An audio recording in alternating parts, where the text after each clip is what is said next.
This meeting is held in accordance with the Freedom of Information Act, news media, and has been notified, and a copy of the agenda has been made available to the public. This meeting is open to the public, and the public is welcome to attend in person.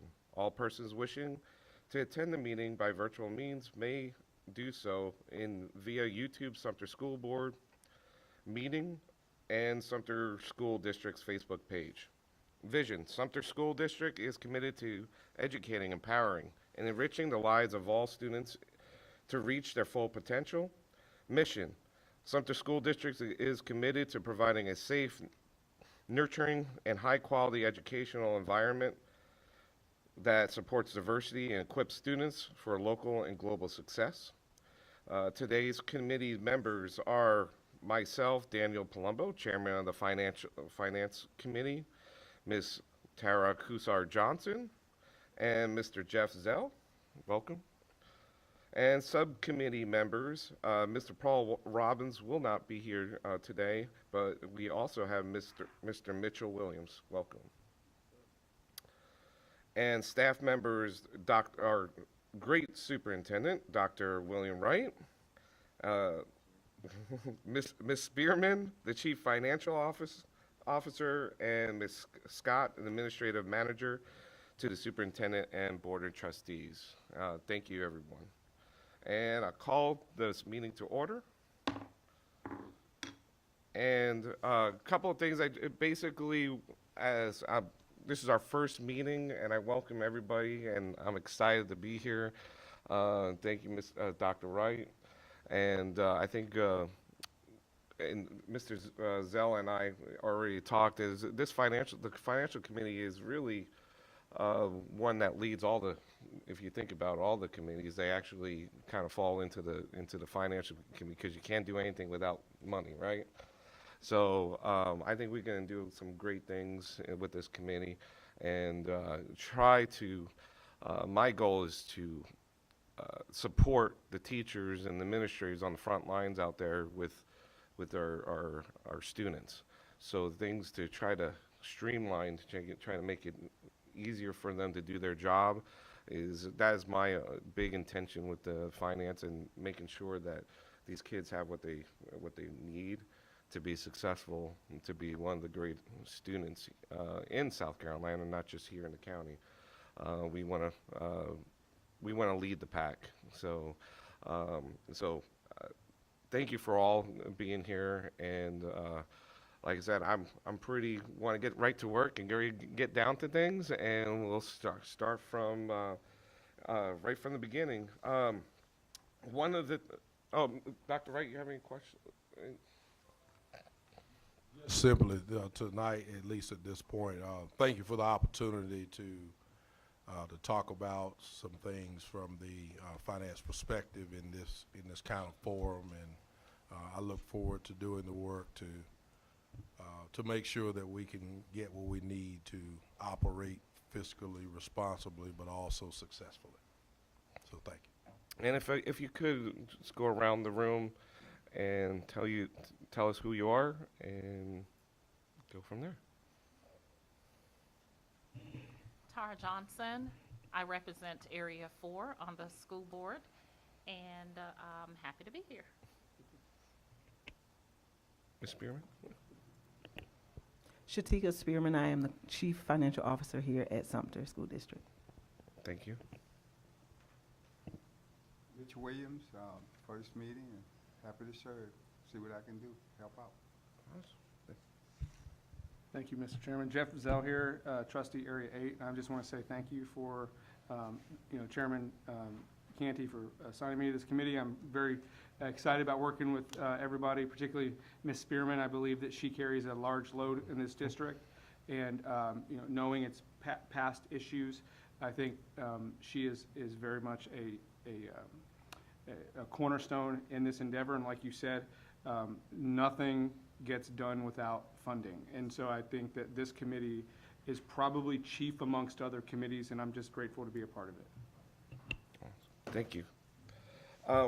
First on the agenda, 3.1, we're at 3.2, overview of procurement procedures. I think this is big item that has been brought up to my attention, and I'm probably sure it's been brought up to others. And I kind of want to educate my own self is how the process goes. And then, Ms. Bierman, I know you got a little presentation to give to us, and I'll let you take it away from there, and we'll go from there. Well, thanks to everyone for being here and allowing this to start. I'm excited about what we are going to end up with and what that budget is going to look like in June.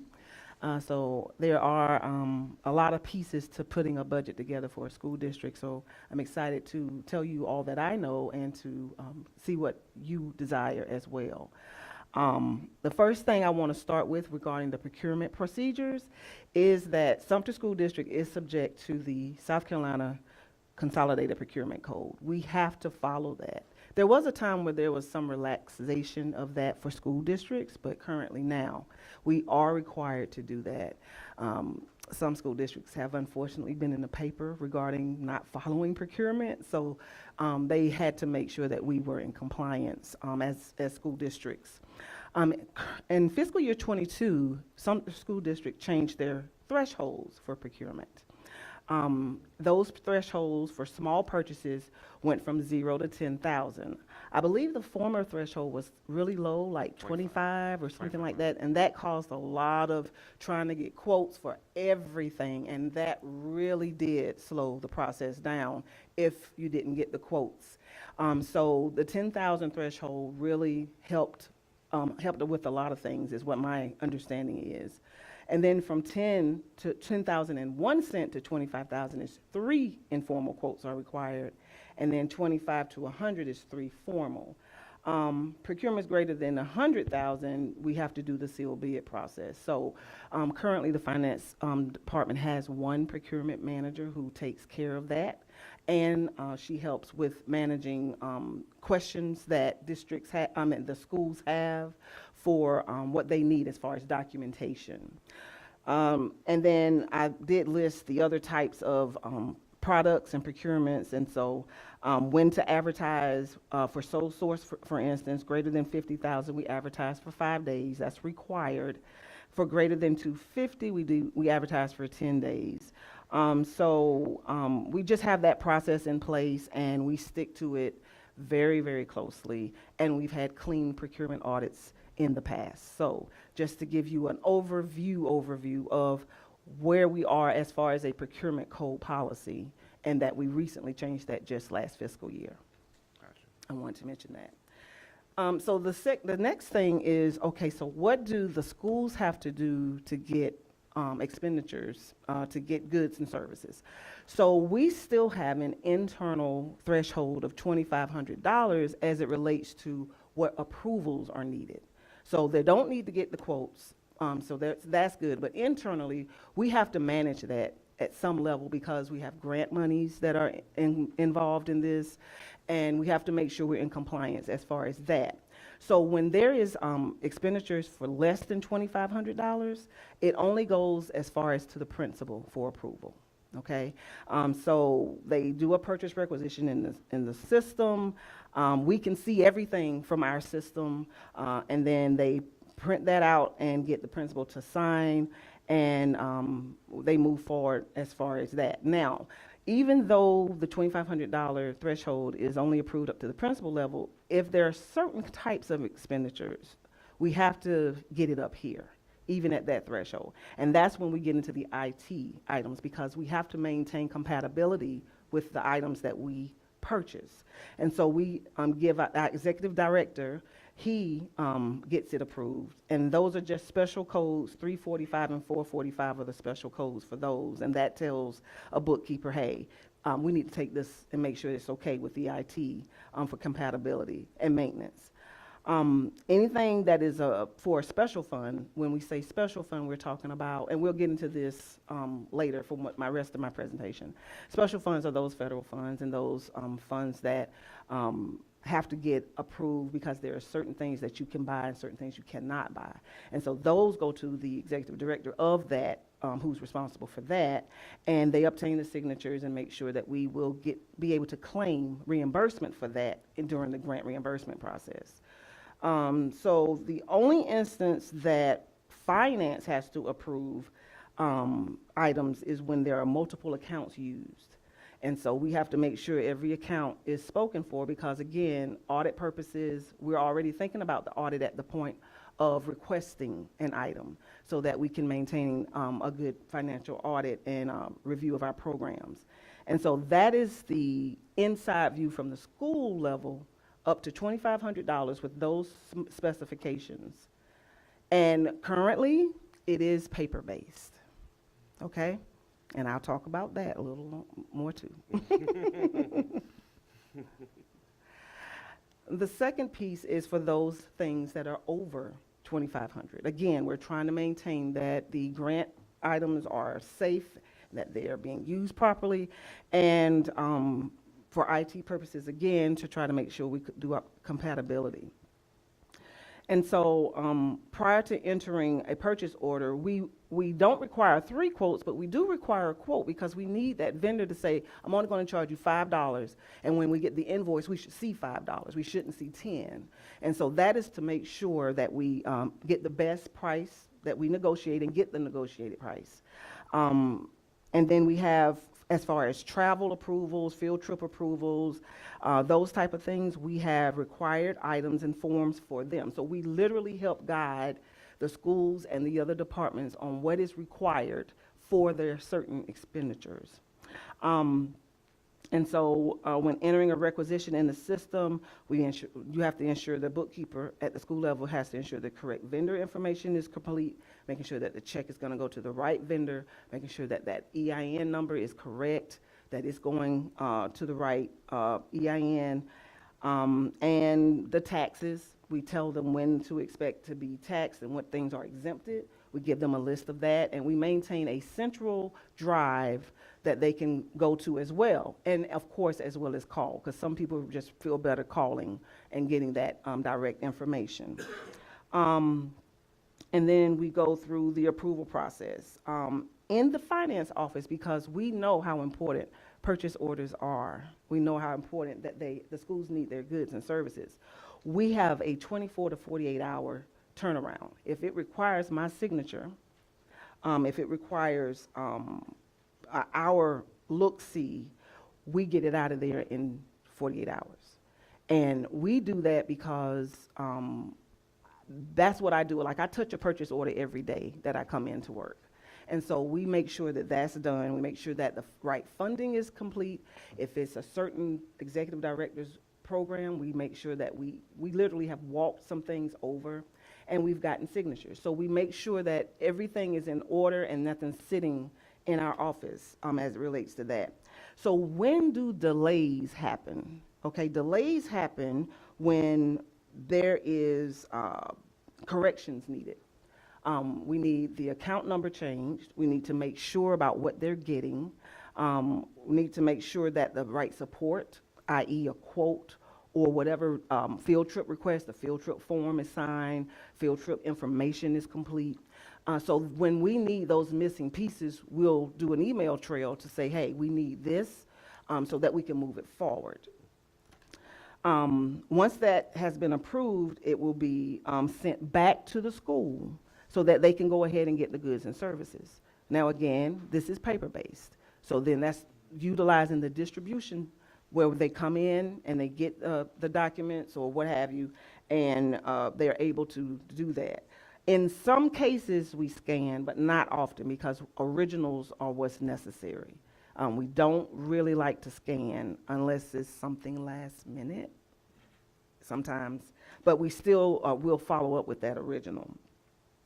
And again, IT, anything IT has to be glazed over by the IT person and whoever the executive director is of that program. Once the PO is received back at the school, it's the bookkeeper's responsibility to again check to ensure that all the signatures have been obtained, all the required documentation is attached, before making the purchase. That is an overview of the process for the school level. And that's over the $2,500 mark. That's over the 2,500. So I do have a question, and it's really not the ones that are over 2,500. Even though I know you're probably going to go into a little bit of, hopefully we can get it electronically done, and I think you're going to go into that, and I'm all for it. The ones of the process to get some of these purchases, I've been hearing from teachers that need it that day, and it's $50, $25, where it can take up to 10 days to, that's, and I'm just bringing this out there,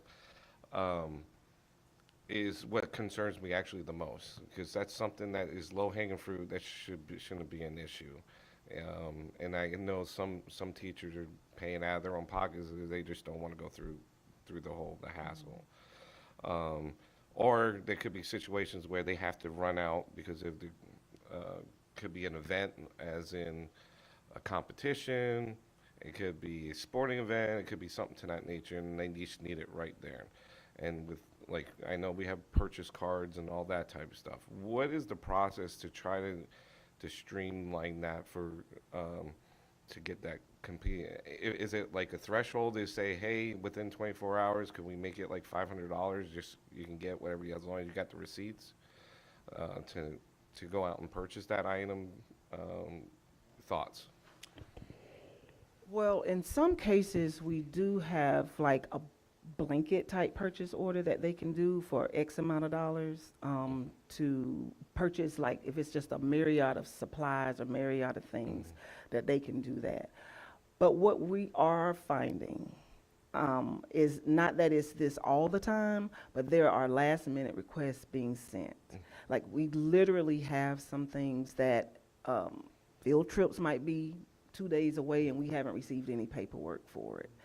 Not blaming the schools at all, because when one of us executive directors are out of the office, if we don't have an electronic process, we're not here physically, we can't sign, we can't get it out of here. But we do have assistants who will notify us, hey, there's a purchase order for so-and-so, we need your approval for that. So we do have the ability to electronically sign a scanned document.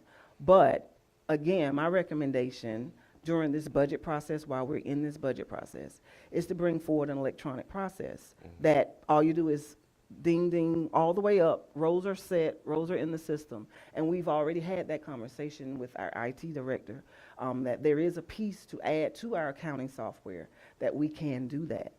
We will be looking into that seriously to see what that financial impact will be and how it will operate. And so that will require training, of course. And so we're prepared to do that, to look into that. Mr. Chair, quick question. So I appreciate that, and I think that however we can streamline the process is something that I think everybody's interested in.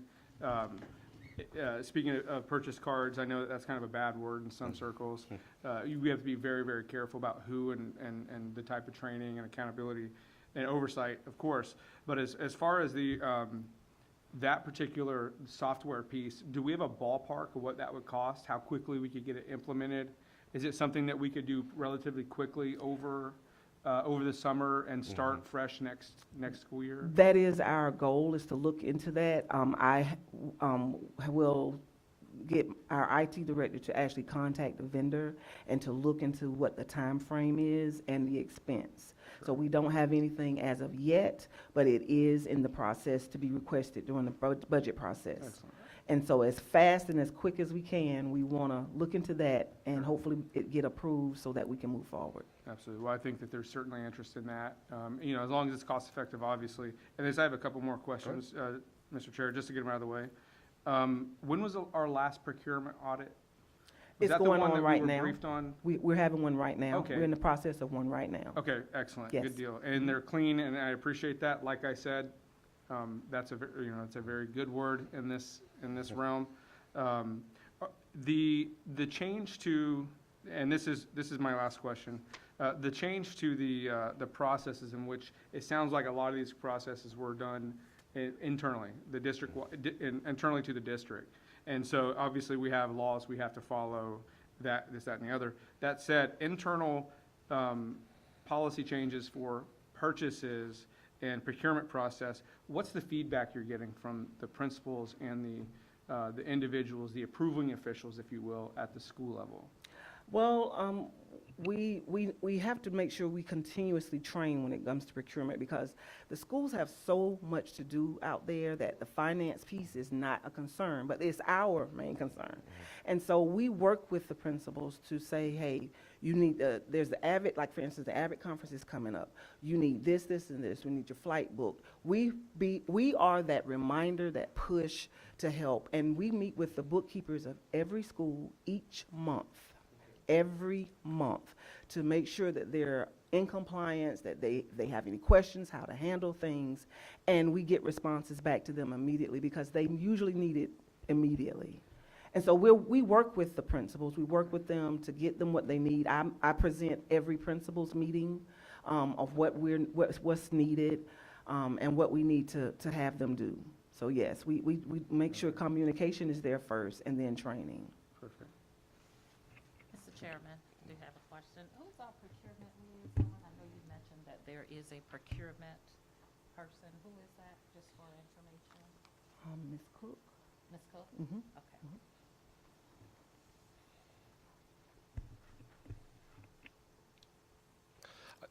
Thank you, Ms. Spearman. Mr. Mitchell, Mr. Williams, you have any questions? I did have one question.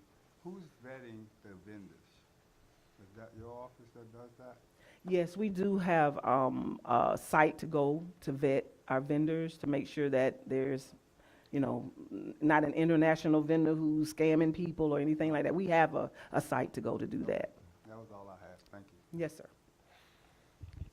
Dr. Wright, the biggest thing that I totally, travel expenses, I've done there, been there, done that, and yes, it gets crazy. And everything, and I know from the past of our experiences in the history, I get it. I just hopefully, the biggest thing is something with the small little items that we can come up with that is just, and again, they should understand, you can't split purchases. There is a way to say, hey, if it's $300 or $400 less than that you can go out immediately. I think that would help tremendously. That's what I've been hearing. It's just the small little things because it's coming out of their pocket. If we can come and hopefully maybe this will be streamlined. If we can come up with a solution to that little bit of a problem, because everything else they're not complaining about the big items. They totally understand. It's just more of the small items out there. Yes, sir. Let me say this as candidly as I can. I've been on both sides of this. As a principal, having the urgent needs that you're talking about and trying to figure out how to plan for that. And let me just say that we can certainly look at processes and procedures maybe to help out, and we've already begun to do that. The other piece, though, that has to happen is there's got to be better planning, particularly in today's environment where there is more scrutiny of the proper use and spending of public dollars. So that's really everybody wants to inquire about how public school dollars are spending, which has caused auditing and reporting to have to be more intense. And so we have to be careful when, probably shouldn't say this, Mr. Chair, but I am. We have to be careful when we say we're going to go buy a rake to rake the baseball field. We have to prove that it doesn't end up at the raker's house. And so that's why we have to put stopgap measures in to make sure that we are accounting for things properly, which changes the game. We used to have at every school these $300, $400, $500 flexible accounts, if you will. But then folks kind of started, and this is not a Sumter School District problem, it's probably a nationwide problem. But folks started to abuse those expenses by not delineating the difference in emergency and something that should and could have been planned. So I just want to be clear about, we're going to work on it, but we also have to be careful to make sure that accountability continues to be at a premium as it is now. Yeah, even if there's like some type Yeah. of, you can add an I audit got to it, an audit into it, where just to cover our, but that would streamline, like you said, they Sure. get busy, they just don't, they're not gonna keep, listen, you know, the time, and I get it, you should be planning, but there's also times where it gets a little crazy, and they're like, we're in trouble. Sure, you won't we have- realize stuff happens. Yeah. Yes, sir, absolutely. So, Yes, sir. anything else? All right, we'll move on. 3.3, basically, to give us an overview of the 2023 and 2024 budget. I know you're at your beginning stages as we talked, and kind of give us an update. Absolutely. Thank you so much. What I'm going to present now is really a mesh of the 3.3 and 3.4, if you will allow. As far as the budget timeline as of today, we have determined standard staffing sizes, and I'll go into my PowerPoint with regarding the details on that. The week of March 24th, we met with all 27 principals. That was very intense for my first go-round here. I want to thank the executive staff for just giving me that week. I owe you big time. Thank you. I tried to bring snacks, so hopefully that helped, donuts and stuff. But we met with them that entire week, and we allowed them 45 minutes to discuss their needs and what was necessary. And so I have that data. And so that was very eye-opening on what they need, and we had everyone there from IT, from the HR perspective, and it was very amazing how we were able to attack everything and make sure that essentially that we were in compliance and that we were going to have what we needed as a district, even though we were listening to one school at a time. So that was done. The next piece is to take that information and develop salary and benefit projections. Again, remember that the general fund budget is approximately 85% salary and fringe. And so that is the crux of what we have to determine with that budget. This month, I will meet with the executive team, the department heads, on what they will need since we're reviewing the school information. Also, a part of the Sumter School District process of budgeting is to get input from the Teacher Advisory Committee. We plan to get some input from them as well. And then the department budget should also be completed before this month is out. The next piece is the review of the budget. So once we have all the pieces of the puzzle together and the revenue estimates, because you know that's going to change right up until June. So we'll start just using our best guesstimate to put that top number on and then determine if we can cover the expenditures that we need for the schools and for the departments. We'll review that with the executive staff April or May. Then we'll take it to you, the entire Board of Trustees, as an initial budget. None of the numbers will be final or close to being final. And then we'll bring it to the Finance Committee. That's normally what we do. We bring it to the Board of Trustees first, and then we bring it to this Finance Committee. And then we will present a tentative budget, hopefully in May. We'll listen to the budget hearings as they go forth. Then we will meet with the county council, and then you all will, the Board of Trustees will adopt and make the vote on the budget. Again, even to this point, these dates and times are so tentative. And just to give you an idea, tomorrow I have a meeting with the county to discuss millage, because that is an important part of our general fund budget and what the expectations are for that. So I'll meet with them tomorrow. So that's just the overview of where we are and what steps we are going to be needing to take regarding the 24 budget. I did present an overview of the budget for finances and budgeting process. We, as a school district, we do fund accounting, where we separate and segment our monies into certain pots.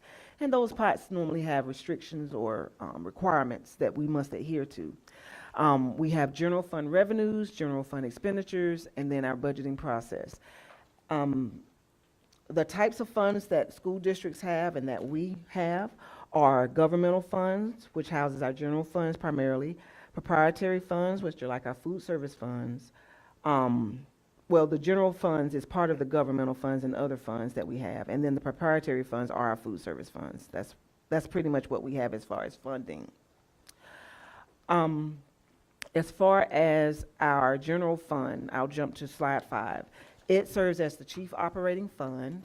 It includes our millage revenue, our state appropriations, and other local and state revenues. And this is the only fund that the board approves in the budget development. Okay? The slide 6 is our special revenue funds. Of course, this is generally our federal funds that we get, that we have programmatic requirements and dates, and sometimes we don't get the revenue at the top of the grant period, but whenever the feds send it down to the Department of Ed, they can then forward it to us. Sometimes that's several months into the federal fiscal year, but we try to push and keep an account for the schools on how they need to spend the money. I have an employee in my office who monitors those grant dollars, and she will send out email reminders. You have $20,000 you have to spend by such and such. You have this and that, and she will make sure that she notifies them each month. She does that each month that she does a claim. So then when you do the claim, you know exactly what you have left. So she relays that information to each school. Our debt service funds, the district has debt service. When we merged as one district, we had revenue bonds that we were still responsible for, and that came to us to a total of about $62.8 million as of now. That was much higher. So we pay it every year, we pay it down, and so currently that balance is at $62.8 million, just to give you an idea. For our capital projects funds, we use this to acquire and renovate or whatever our capital needs are. The way that we generate these funds is the funds that are remaining after we pay the revenue bonds. We have these general obligation bonds that we do every year to pay that, and there's an excess generally of about maybe $5 to $6 million that we can get to help with our capital needs. So that's how that money flows. Our proprietary funds are funds, our food service funds that operate like businesses where they try to be self-sufficient. So we utilize that. We do utilize some general fund monies to help pay for some of the fringe benefits related to that, but that is something that the district had decided to take on. But generally, that is an in and out. They generate their revenue and they generate their expenditures, just to let you know about that. So for our general fund expenditures overall, we have basically salaries and benefits is about 85% of that. We do supplies and materials, purchase services, and other. Other can be any transfers out that we have to pay for maybe students that come into our district from another district and we owe funding back to that original district, or whatever those type of transfers and exits of funds are for our general fund. So that's generally the type of expenditures that you'll see that I'll report to every month. As it Mr. relates, Chair, I'm sorry. excuse me. I do have a question. Yes, ma'am. Purchase services, could you give us? That's like any contracted services that we do, like psychological, like iTutor is an example of a purchase service that we pay for someone else to do on our behalf.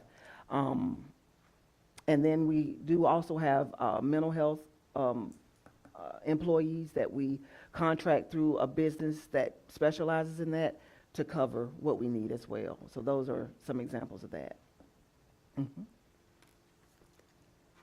For our general fund supplies and materials, we do have utilities, technological software supplies, textbooks, inventory, library books. Those are our normal supply and material type expenditures.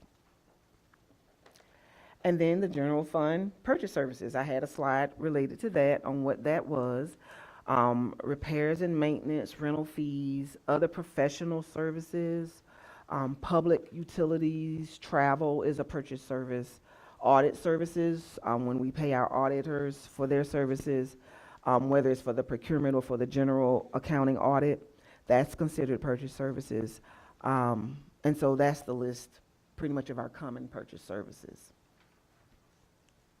When we speak about general fund other expenditures, we're talking about the principal of debt that we have for certain items. We pay for dues and fees related to SCASA. In our board policies, SCASA is generally the only approved dues that we kind of pay for that.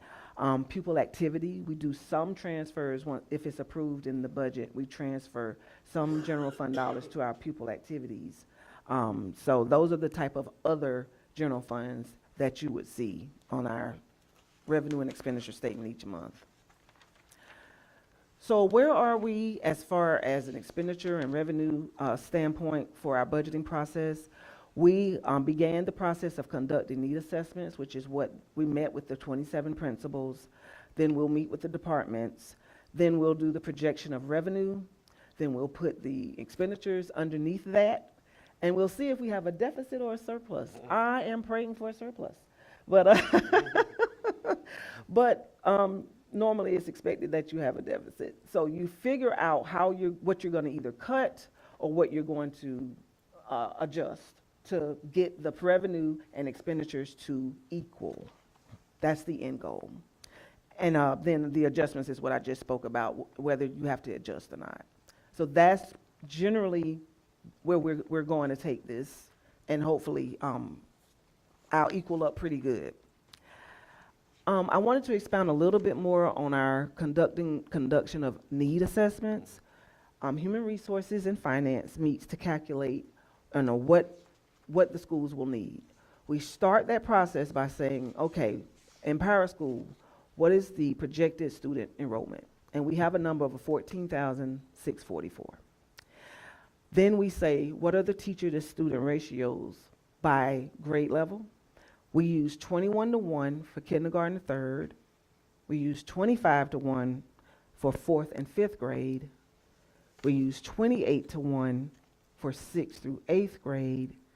And we use 30:1 from 9th to 12th grade.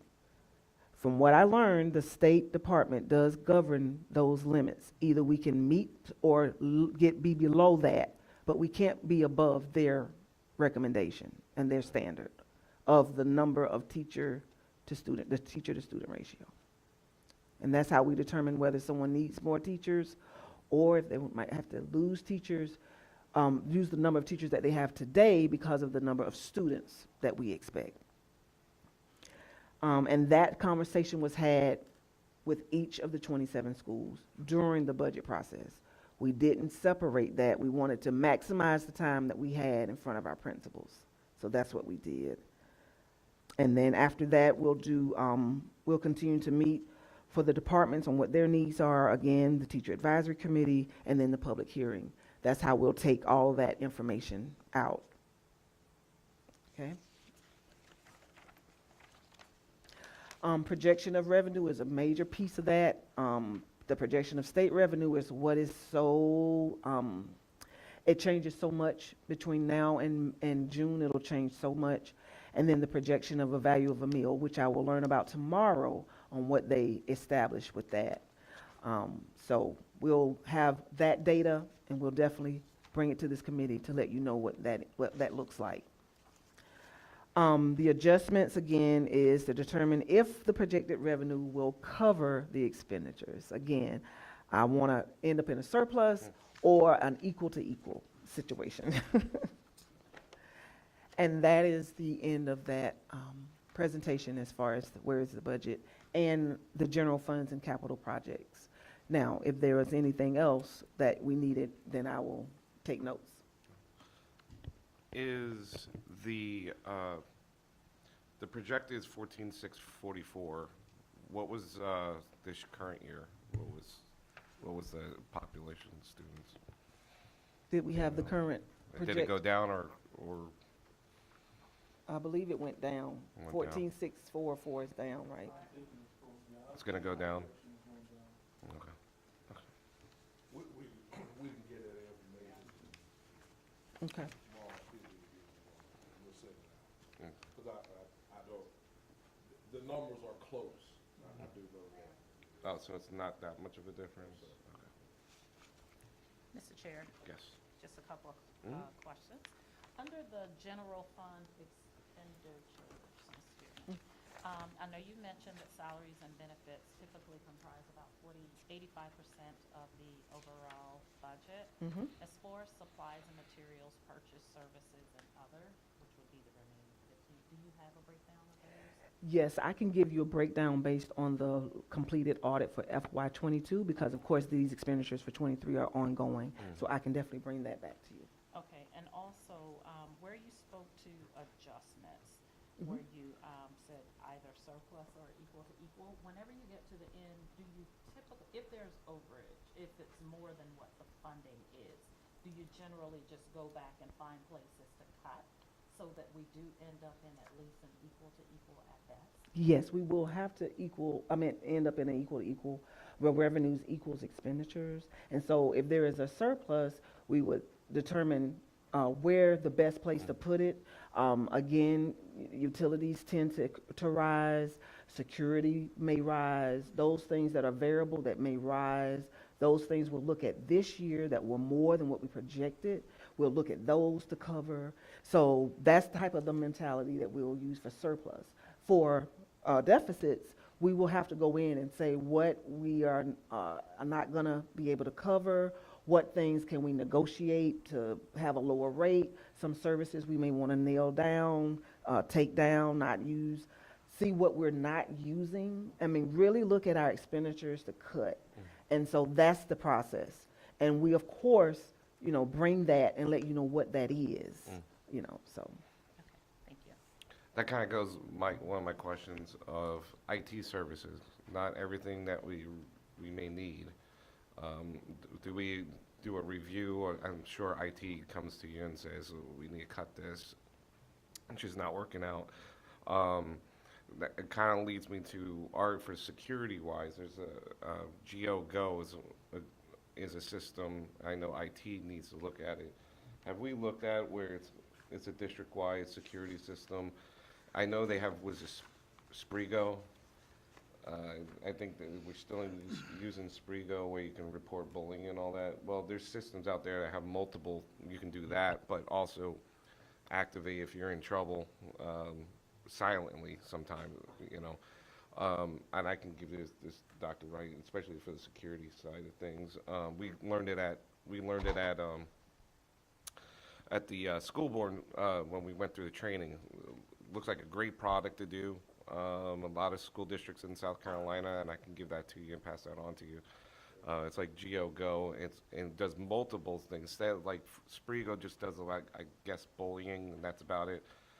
Well, that's not, if we can get a bang for our buck and have a security upgrade where we can still have that in this system, add that instead of let go in another software cost that we don't really need. And I know there's contracts and all that. Right. And we may be stuck in the contract, but it's something I'll pass on to you. Go ahead, Mr. Zell. Chairman, I have just a couple questions. First, thank you, Trustee Co-Star Johnson. You asked some of the questions I was going to ask, so you're much brighter than I am. But that said, one of the things I just want to touch on before I ask my questions, ma'am, is the security piece. We're tracking that. We reached out to Fort Mill to kind of give us an idea of what they do, and they kind of graciously accepted us. I haven't got a firm date yet, but I am working with them, so I'll put it out to the district. And if y'all can go, it'd probably be useful and fruitful for us. So more to come on that. But what I wanted to ask is, I didn't see it, but just to go back to the propriety funds, that's for profit. How much ballpark are we making off those propriety funds? I'd have to get back to you on what that Okay. amount is, Yeah. but what for food service, since food Yes, service I is mean, the it- only and one. really, it's just for more of a gee whiz for me. I just, Okay. I understand that, there are some areas of education that's for-profit, and it's just always nice to see the numbers, Sure. to how they help the school district out. And, if that's something that we as a board can address to help, I guess, buttress that, I mean, that's something I think I'm certainly interested in. If you could get that number at some point, I'd appreciate it. Yep. And then the, kind of touch on trustee Johnson's question, when we have excess, and I understand we went through that audit survey findings a couple months ago, and it told us that we were in great shape. Now, again, great shape is subjective, because we know that ESSER funds are expiring. We know that that $41+ million is 42, whatever the number is, I can't recall exactly. That's good, but it's kind of didn't tell us the whole story, right? And it's not going to meet all our expectations because that money is drying up. That said, when we have whatever that special number is, I forget what it is, that puts us in a good, good footing at 20% or so. We're at 35 or something, right?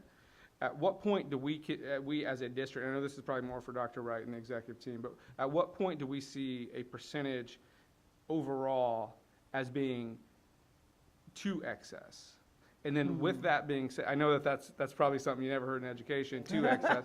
But that said, at what point do we have a process, a plan where we have, what we call it in the Air Force is, I can't remember what it's called, but basically there's a list of unfunded requests. And there's a list of things that they're not necessarily emergent, they're not impending doom if we don't get them, but they're certainly helpful long-term. Do we have something like that in place where we can take some of those funds and then obviously with, whatever approvals needed, we can make those purchases? Do we have something like that in place? Well, I don't know if what's comparable is our fund balance that we have that we can utilize for things that are so-called extra, if it's like really extra, over and above what we collect and expend out. So that would be something similar to that. And in response to your question that you had regarding our fund balance, it is $41.6 million. That is broken up into $39 million being unassigned, and the other $2 million is assigned, meaning that it was obligated to prepaids and inventory. So we have $39 million in unassigned general fund balance, right? So that compared to the fact that as of March 31st of this year, we've expended $75 million of expenditures to date as of March 31st. And if we take the average of that, it comes to about eight or so million dollars. Put that up against the 39 million, it'll take us out to 4.7 months of operations. No kidding. So that's the type of mentality that Sure. we have. We have a strong fund balance because Understood. industry best practices says you only need 2 months. Okay. We have 4.7 based on this year's expenditures. Understood. So we don't know where we're gonna end up. I'm expecting that we will add to the general fund Okay. balance, that you will add to it. You won't have to take anything away Sure. from it. So I hope that kind of put things in perspective. It does, for and I that. think going back, Dr. Wright said, a lot of the monies that we're essentially, we're not saving so much as we don't have teachers to spend it on, correct? That part. That's And so when we hopefully get to with the efforts of the board and the district, we get to that healthy number of educators in our schools, that we will have a better idea what our finances actually look like. Right. Is that accurate? Right. Okay, and then I guess, and this is more of a kind of a gee whiz as well, but I saw the list of general funds purchases. That there's a lot of stuff on there, obviously, because that's where that's our playground, if you will. That said, when times get tough, do we have an idea of what kind of items get cut first? Do we have a prioritization methodology? Always travel is the first thing we attack. Then we look at supplies normally. I mean, this is Okay. just normally what they do. We look at our contracts. For instance, for this district, we are looking into our copier contracts, and the state of South Carolina has have moved forward to get districts a better price. So Sumter School District is looking into that to save considerable amount of money. So when we look at our contracts, again, we go through the budget process doing this. What do we need? What are we using? Compared to other districts, what are they paying? Who are they using? And try to get the best price for what we need. So that is what this process does. And so being able to access the state contracts that they have on state contract, it is a given that those contracts normally are the best prices. And so we look at that, but then we go further to say, okay, well, so-and-so is not on this contract. We want to see what they're going to offer. So we're always competing, always trying to get that best price. And I think that will help with that as well. Mr. Chairman, if I can say a couple of things, I got to go back and think about my train of thought. A lot of water under the bridge since I had my initial thoughts here. But anyway, a couple of things. First of all, it depends on the lens by which you're looking at a 41, possibly a $47 million fund balance against a district that operates at about $146 million per year. You know, 20% is considered to be safe, if you will. I would argue that where we are now is more considered to be safe, and for two reasons. One, we have a considerable amount of capital needs that we're going to have to address in this district over the next 5 to 10 years. I don't know that I have a extensive list right now to share with us, but I'm identifying more items every day. The other thing that's happening is, you know, districts across the United States have been able to provide additional fund balances. Everybody says we've got these healthy fund balances. Quite honestly, because of the marriage, if you will, with COVID and with ESSER funding, with federal funding that we've been able to use to do some of the things that we've been needing to do for years. So I want to caution us when we look at a $41 million fund balance, we look at those fund balances as being established basically because of the lack of teachers and things of that nature. That healthy isn't always really, really healthy either. I mean, it is healthy. It is a lot of money. We do need to identify things to do with some of that money, but we also have to be really careful to make sure that we don't overextend ourselves once the other money is gone. So that's the piece that I think is so very important. The other half of that is we have been very fiscally conservative in this district for the last few years, and we won't go into why. Everybody kind of knows why. But now that we are where we are, we have to still be fiscally responsible moving forward, because if you look at birth rates as opposed to the folks that are graduating in June, the birth rates in Sumter County are decreasing. So ultimately, that affects your kindergarten enrollment rates and things of that nature. So while we're in above average shape right now, we still have to be cognizant of the future and look long range. So I just wanted to make sure that we, because it looks good now, it really does. But you know, we've got to. We want to take care of the things that we need to take care of, absolutely, but we also need to be cognizant and remain financially responsible. So there we go. I'm taking it all in.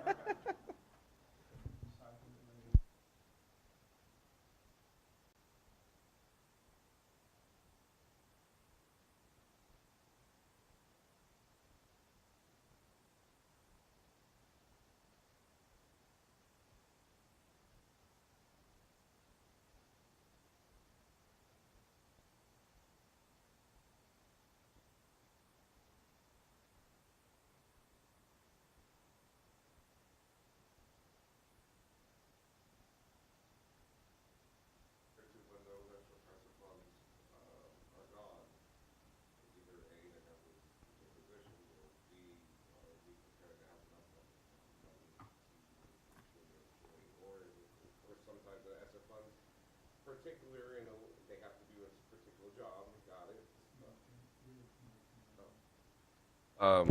So, so are we prepared to move people around in the case of that situation? Yes, we are looking at what that will look like with a budget of taking the people off of ESSER and putting them on other funds.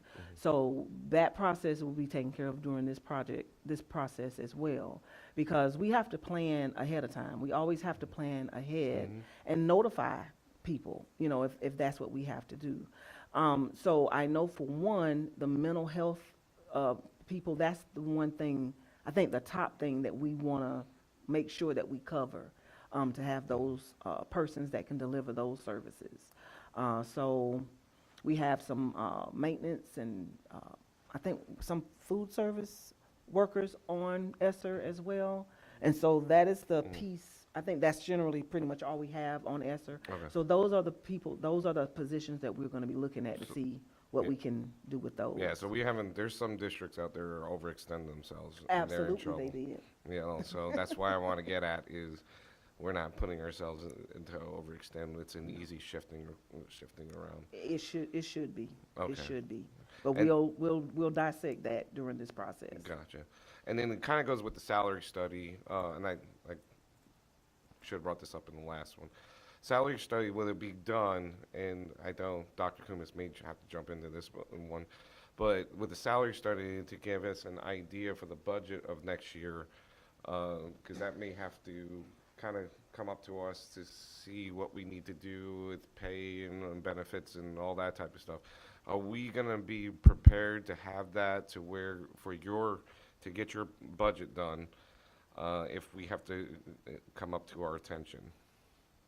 Yes, I think the date was April 17th, that they would have the initial. And so we're gonna take that data and try to insert it as quickly as possible. That should give us enough time to do it, Okay. to have it.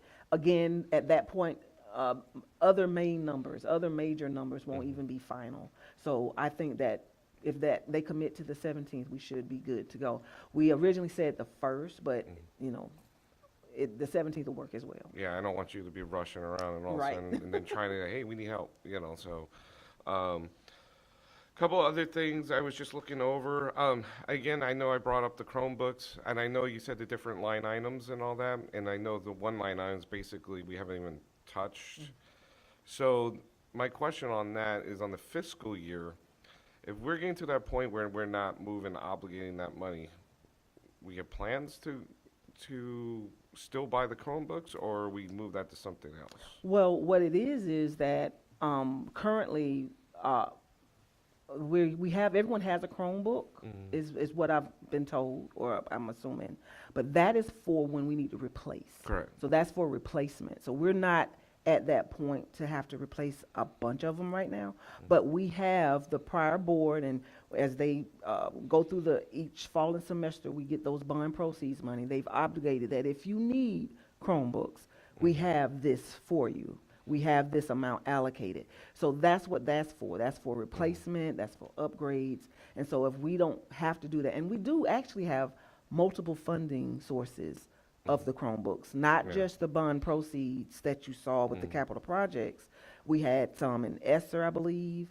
So we have to kind of look at the timing of the funds. So some ESSER is going to be gone by September 30th Yeah, this use that year, money. and then the final bid is going to be gone September 30th next year. And so we kind of want to use first come, first serve kind of thing as well. So it's basically the money's obligated already, it's just whenever we want to. Yes, Okay, that's why I yes. want to make sure. This, Yes. it looks like it's just sitting there, and I just want to make sure that, okay, that money is obligated, and we're not going to lose anything at the end. Because I'm seeing we're near the getting close to the fiscal year, and I'm like, oh, okay, Yes. we're good.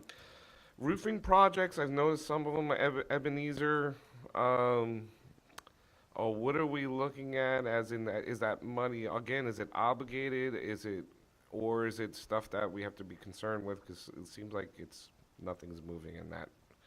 Well, the roofing, if you see a line item for roofing that is obligated for that, Okay. as far as a status There's a on bunch of line items for roofing. Ebenezer, you want to Mr. Myers can give us an update maybe on the roofing. We do have several projects that are out there. If the money is sitting there, it takes a minute before we can get the roof set. And so once we've done that, then we can go ahead and bid it out. But it takes a minute to get that roof done. So it's sitting there until we can identify what's going to be done with that particular school.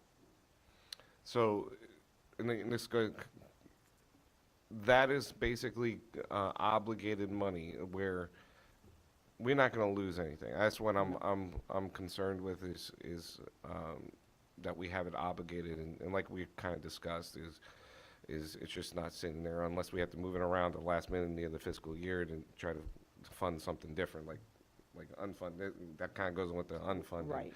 So that's some of the items I'm looking is, right now I'm seeing that basically the percentage of expenditure, it being spent, it's like 0. And I'm just concerned to make sure that that stuff gets actually completed, or will be, the money's obligated so we don't lose any funding for that. It is definitely obligated, and we Okay. can't spend it on anything but that. Okay. And if estimates come in under, then Yeah. that's to the good. So in that case, if it comes in under in the end of the fiscal year and it comes cheaper, that money just disappears, doesn't it? Mm-hmm. Yeah. So, yeah, a lot of people don't know that. No. And I mean, that's why we have to have real good estimates. That's right. And what, if you can briefly, what happens if it goes over?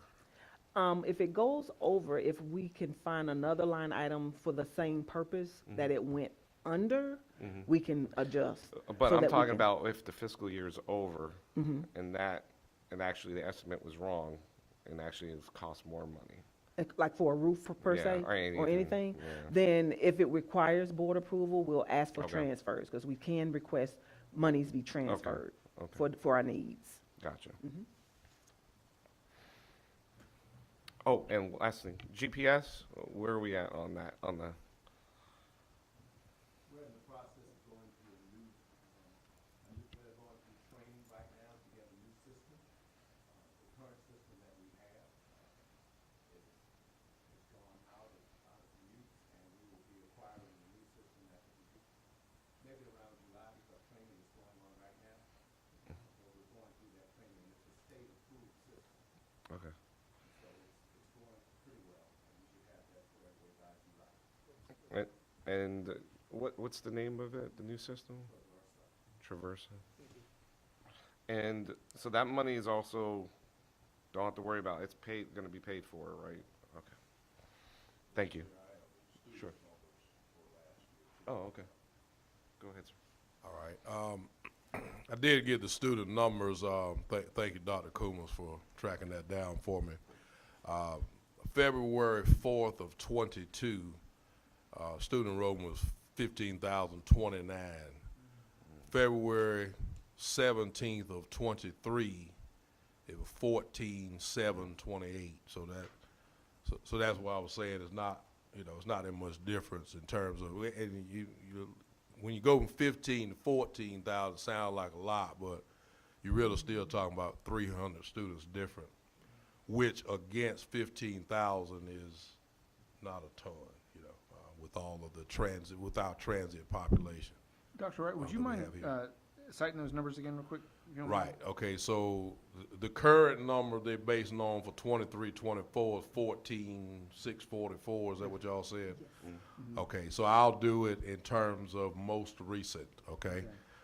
2/17/23, so February 17th of 23, 14,728. And then February 4th of 22, 15,029. Thank you very much. Yes, sir. Appreciate it. There you go. So the biggest thing is we gotta stay competitive Right. and try to get our numbers up. Right. That's our goal, is to get our numbers back, so we gotta get these people back to to the Sumter School District, so. Anything else around the room? Go ahead. Dr. Wright, did Questions? you have something, sir? Just thank you for this opportunity. I mean, I think it's certainly an opportunity for us to show and be transparent about some of the things that we're doing. And just look forward to being able to work fiscally responsibly, but also get some things done that we need to have done moving forward. And one of the things that was discussed earlier, when the salary study is complete and the information is ready to be shared, if we are not certain, and we probably will be, but if we're not, when it's ready, when it's time to go for budgets, you look at things in terms of percentages. You talk about this is what we'd like to implement for year one, and then things of that nature. So we'll be ready and prepared for that. The key is, in my opinion, is that we are going to have to learn more so to invest in educators. We cannot do this work without getting serious about investing in the people that do the work every day. So just want to be clear about that as well. That's all I have, Mr. Chair. Mr. Chair, I just have one follow-up question, and it was brought up, and this is for you, Ms. Spearman. So we know what the healthy fund balance is in far as percentage of budget timeline. What, from your knowledge, is, and this is just, again, from my understanding, what's a healthy number for maintenance of debt? I know we're at 68, and you did mention that it's down from 68, was it? Whatever it was, 62 or something. right, but it's down from what it was, which is a good thing. I always like that. But that said, is what is a good marker for us to be at? Is that where we want to be? Is that, I mean, do we have a I guess a debt maintenance plan to get us to a healthier place?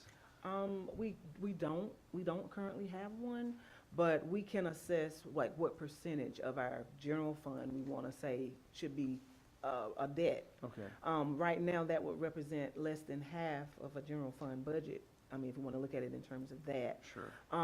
But because we are able to, offer these bonds, these general obligation bonds, get the revenue off of it, pay the principal, and get revenue off of it, that process has worked tremendously for Okay. school It's districts. Added benefit. Yes. Okay. And so as we tackle that, we pay down our debt to the tune of about $5 million a year. And so we'll keep chopping at that until that, and that's a debt that, of course, it was during the consolidation that we obtained it.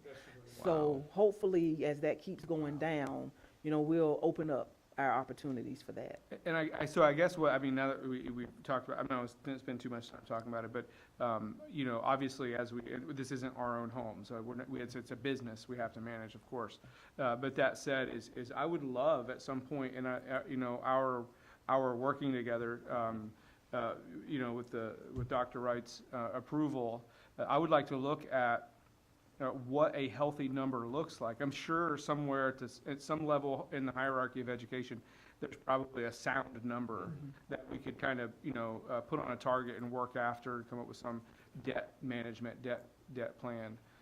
I think that would show our constituency and the county at large that we are, like Dr. Wright said, we are being fiscally responsible of their monies. And I think that's a good, I think we all can agree with that is a good, and I think that we should definitely pursue that was what I'm thinking. We could, if I may, we can certainly work towards that and probably come up with a good figure.